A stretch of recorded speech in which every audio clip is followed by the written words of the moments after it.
Muhammad bin Tuglaq was the emperor of Tuglaq dynasty in India. It is believed that he's a Afghan, and his father was the one who occupied the throne of Delhi after the short interval between Khiljis and before the usurpation of Tughlaq went on. So he was his Muhammad bin Tughlaq killed his father by a staged accident when they were at Hauskas before Delhi, and he got the throne. He had very good education. Muhammad bin Tughlaq had very good education. He was a doctor. He could learn anything at one. He had a photographic memory. At, only he would read once and he would remember it. He was master of languages, and he was. People call him secular. Some of them call him secular. But anyway, I do not see things the way people see, because in a way I also agree, because he was very secular in punishing everyone, whether it was his relatives or Hindus or anybody else, Buddhist, so any all the religions. It was very cruel in his dealings. Okay, now why I'm comparing him with Tughlaq? I mean Trump with Tughlaq is now what did Tughlaq do, first of all, for people who are not aware of his history. So that I'm going to mention short. So he did uh, first he did was he wanted to conquer South India, because before him only Alauddin Khilji was the one who came to South India. He was a Khilji, he was from the Khilji dynasty. So he killed his uncle and he got the throne. After him, other Khiljis, the successors of Alauddin Khilji, were not as successful as he was. And Muhammad bin Tughlaq wanted to come all the way to south. So he wanted to go further down. And during his period only, we have seen the birth of Vijayanagara Empire in South India, where stands as capital, but the place close to Hampi is Anagundi. That was a place where the Vijayanagara kings ruled. So once he sent his army to South India, the Mongols, whom we call Mughals, they invaded from North India. Northwest, they came to Delhi, and he had no army to fight Mongols because everybody was in South India. So he gave gold and made peace with them. And because the gold, his treasury became empty, he had to tax people. So he taxed people, but when there was no rain and there was drought, so all the wealth has been taken out from the people, and people became poor. And even then, his treasury was not enough. So therefore, what he did was he minted copper coins and used it in place of gold coins. But because there was no rain, he had to give some loans. So by the time he gave loans, it was too late. And people, what they started to do was they started to mint same kind of coins that the government has minted. So he couldn't detect the counterfeit coins. It ended up as a disaster. The foreign businessmen who came to India, they bought uh, goods for copper coins and sold in their countries for gold coins. So it was a loss on the side of business as well, because the gold amount what could have been received by Tughlaq couldn't get it from abroad.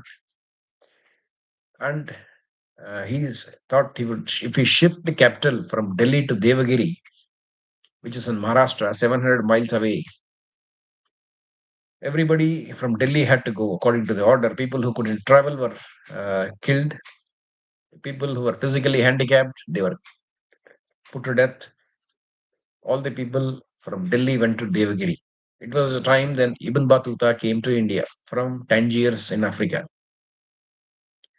So he writes about this event also in his memories. And this shift of capital also didn't go well because the space was not enough in Devgiri, and he rebuilt the fort. The fort that has been built by him looks as of now what you see is built by him. And he renamed it as Daulatabad, and it was recently renamed by the Shiv Sena government when they were in power, BJP Shiv Sena government.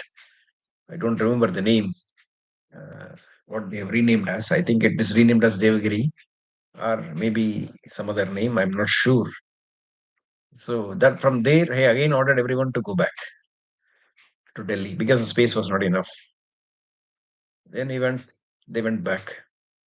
I mean, while the 1400-mile journey up and down, many have perished because of lack of food, water, and other essentials, what they were in need. The weather was also not supportive, traveling 1400 miles.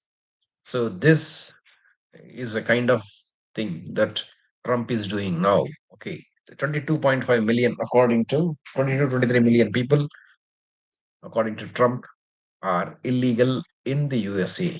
Okay.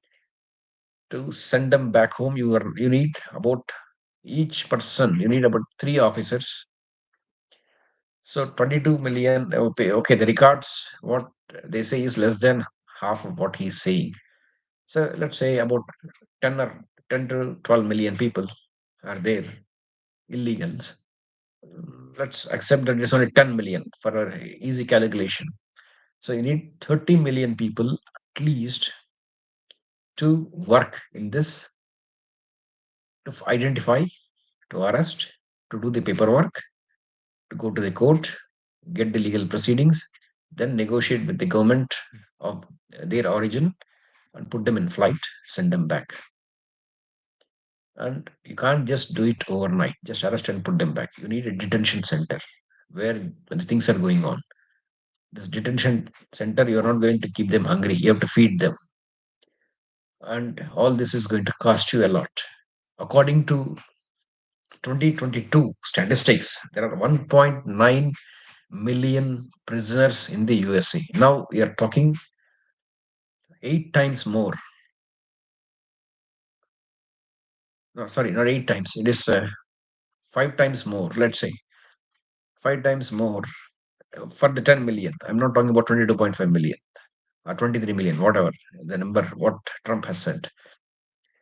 You need such a big jail or a detention center for only the people of 1 million. Now, Vice President Vance has said we will start with the most radical, violent 1 million people. Even 1 million people, you know, it's half of your jails. Exactly, almost half of your jails because it's 1.9. Let's say that is 2022. 2025, it should be 2 million. So, half of what you have in the jails, you need such a big space, so many security guards that you have in the police, and you need to find people. So, for that, you need special police.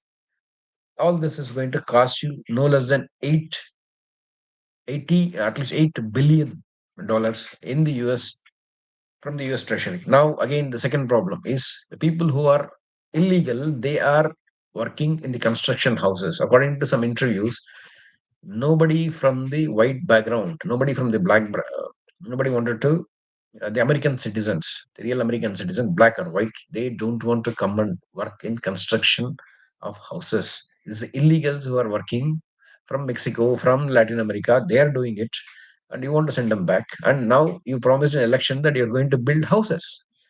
Without labor, how can you build the houses? Did you think about it? So without thinking, just the way he shifted capital from Delhi to Devagiri, Mr. Tuglaq, you are doing the same thing without thinking who is running your house, building economy, the real estate economy. You want to send them back. Instead of doing that, you legalize those unharmful people who are contributing to your economy legally. So you'll get more taxes because they're not paying tax. It's getting black money. For them it is black money. The money is going to their own homes. wherever they are from, mostly Latin Americans. So that will help you grow your economy. That is not going to, you have to crush this white supremacist Christian gangs in your party who have voted you mostly to control, because I think more than 60% of them are the white supremacist people, who Christian supremacist people who voted you, and the rest 40% are the technocrats who voted you to power.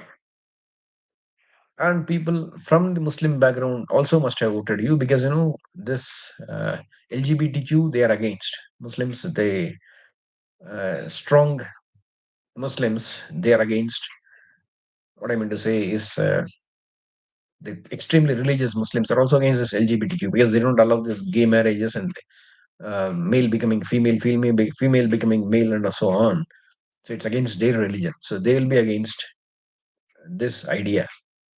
So it makes sense for you to balance this way rather than sending them off. That is the reason why in European countries, you see, particularly Spain, Italy, and other Portugal, or any other countries like this, like South Europe of these countries, East European countries, some of them they do legalize now and then those illegal immigrants, and they get used because they're already hardworking, and their only thing is their economy is getting improved by this hardworking illegals becoming legal. So this is the only way how you can improve your economy and you can make USA great. By these tariffs, now you see Trudeau has turned against you. He's saying that don't buy anything from the USA. So we don't need to worry about this tariffs anymore. Same thing will happen with other countries too. Once you are implementing this tariffs on non complying countries like Canada, like Mexico, or any other country. So USA will have the biggest enemy in UK once the Muslims are taking over, or the leftist government that has already taken over. They are not willing to accept that there are grooming gangs in their own country, raping the British girls. But you see the difference now. You are a right wing person and they are left wing. They are having votes from the Muslims, and therefore they are running the government. On the other hand, you got the right wing forces from the US and the technocrats. So educated people have voted you, trusting you, but you are behaving like Muhammad bin Tuglaq.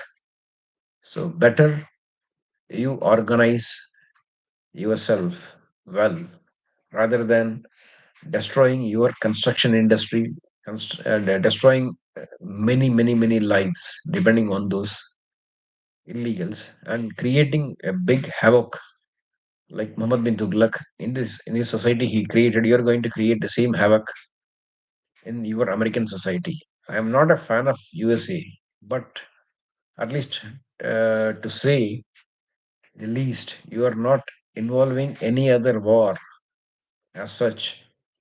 So that makes me agree that you are better president than Kamala Harris or Joe Biden or any other previous presidents. I hope this will this video doesn't make any difference for you, but thing is, this is my opinion which I wanted to express.